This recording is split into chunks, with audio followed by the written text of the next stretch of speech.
Good morning, guys. I want to talk to you today about duality. What is duality? How does it interact in our everyday life? So, duality helps us move in and out of different realities.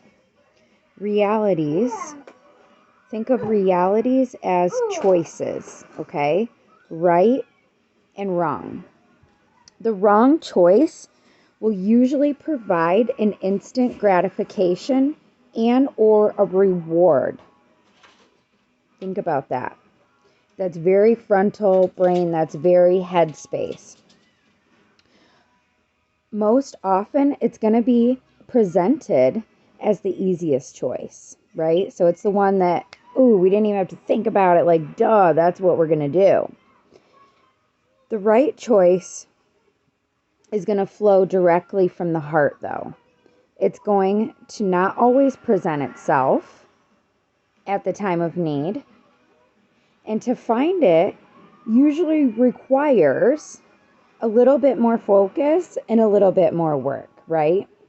So you can think of a time, I can use one that's fresh out of my brain, is a relationship where the red flags were maybe there, but I ignored them, okay? I ignored them and I believed, if I just do this, this, and this, those things will be gone and we're going to be in this great space.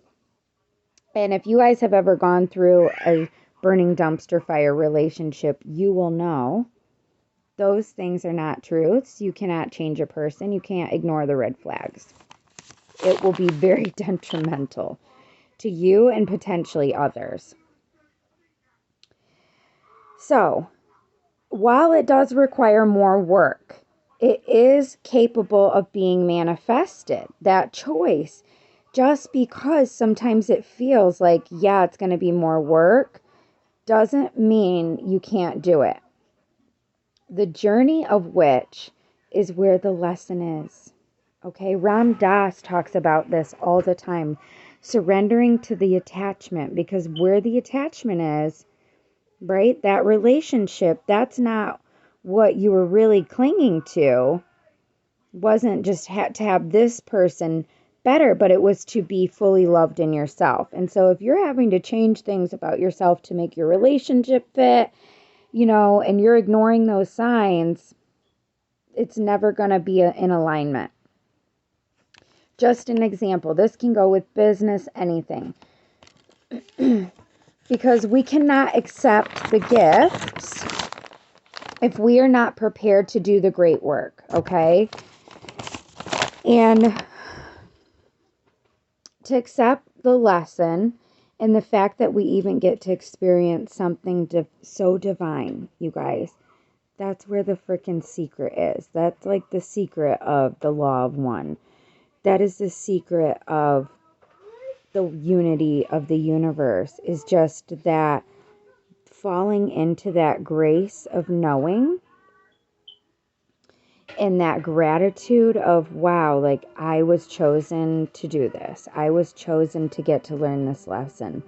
I was chosen to level up and be initiated to this next level.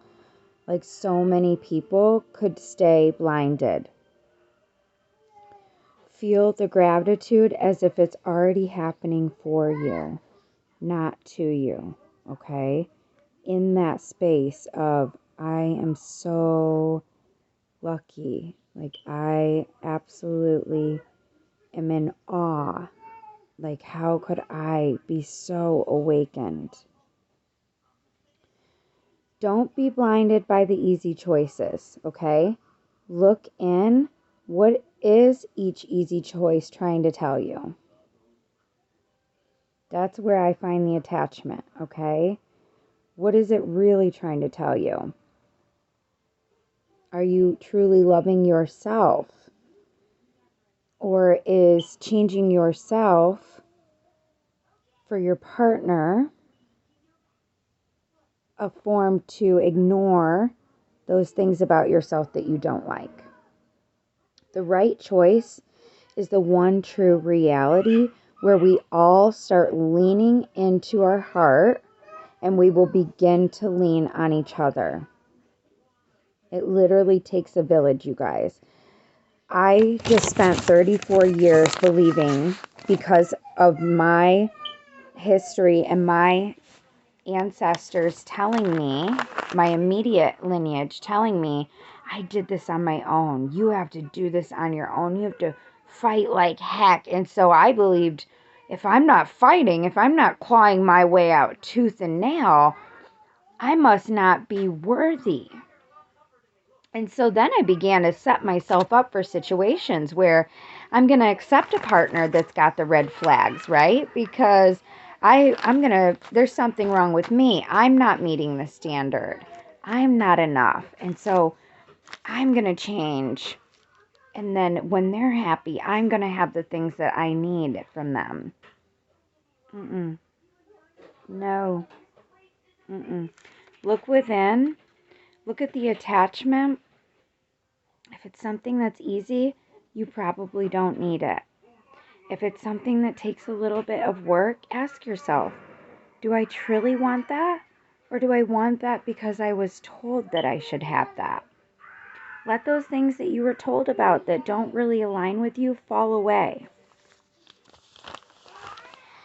I'm so glad that I used notes today, because if I channel this and I jump on and everybody jumps on, I start losing it and I get very frontal brain. But when I sit down and I quiet the mind and I channel in the message and I write it down, then I can represent it in a way that makes sense and isn't just us talking about doing laundry at the laundromat. So I am someone who has had a lot of trauma. I am someone who is overcoming PTSD, domestic violence, fear mindset, limiting beliefs, anxiety, depression. I have found a way to heal myself. Okay, I don't take any medicine anymore. I do not need Klonopins or Celexa or Adderall. I do have baby snot on me. But it's meditation, okay? It's the breath work. It's catching the mindset when I'm getting a limiting belief. Oh, I'm not enough today. Oh, I'm not organized. Oh, I'm not a good housekeeper. And just, I am working to become more organized. I am meeting my goals every day. I am overcoming limiting beliefs. I have seen tremendous growth. I am immensely, immensely blessed. I am not alone. Even though I feel alone sometimes, you guys, believing that I'm not, leaning on my community for support, leaning on those people who I can trust, who I do know, and continuing to show up, continuing to ask for support, continuing to interview babysitters, interview in-house nannies and housekeepers. Like, just keep showing up, you guys. Keep practicing the mantras. This can take, they don't call it a practice. I'm going to sneeze. They don't call it a practice for no reason. If meditation and mantras, were a mastery, it would be called meditation mastery, right? The great leaders and the great yogis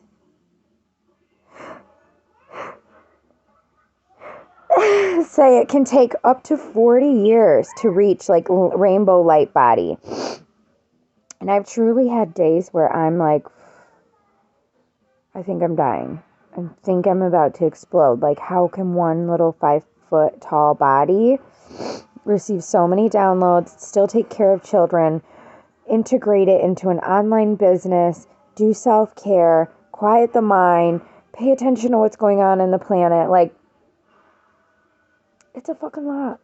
It's a fucking lot. But quieting the mind, nourishing my body with the absolute best foods that I can afford and access as often as possible, using essential oils instead of over-the-counter stuff, growing my own food as much as possible. All of it, you guys, all of it. Loving on my community, loving on my children, loving on myself, forgiving myself. It's so much goodness, you guys. It's so much goodness that the earth is transmitting to us right now. If you're just open to something different and you're just open to trying a new way and coming with a beginner's mind, there's so much I can offer you and so much we are going to do in 2022. So I hope this gives you a little bit of insight on duality. I hope that this gives you a little bit of clarity when you're moving forward, making these choices, and gives you a little bit of a tool to chunk into your spiritual toolbox and how to assess these choices and really motivate you to be more mindful of what you're putting your energy into. Namaste. Follow for more. I absolutely adore you and thank you so much for watching, you guys.